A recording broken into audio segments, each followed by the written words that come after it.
حضرت سیدنا عائشہ صدیقہ رضی اللہ تعالی عنہ کیا فرماتی ہیں کہ نبی کریم صلی اللہ علیہ وسلم لیلۃ القدر کا کس طریقے سے اہتمام کیا کرتے تھے۔ حضرت سیدنا ام المؤمنین حضرت عائشہ صدیقہ رضی اللہ تعالی عنہ نے فرمایا کہ جب رمضان کے آخری 10 دن آتے تو حضور کریم صلی اللہ علیہ وسلم یعنی مستمد ہو جاتے اور شب بیداری فرماتے اور اپنے اہل کو جگایا کرتے۔ آج میں اور آپ دیکھ لیں کہ ہم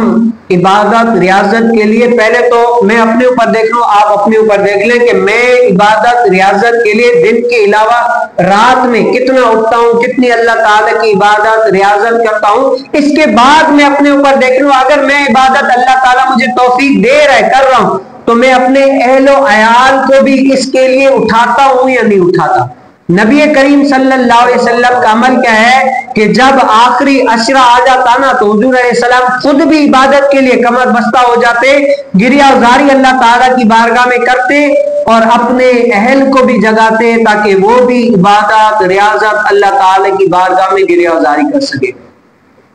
آج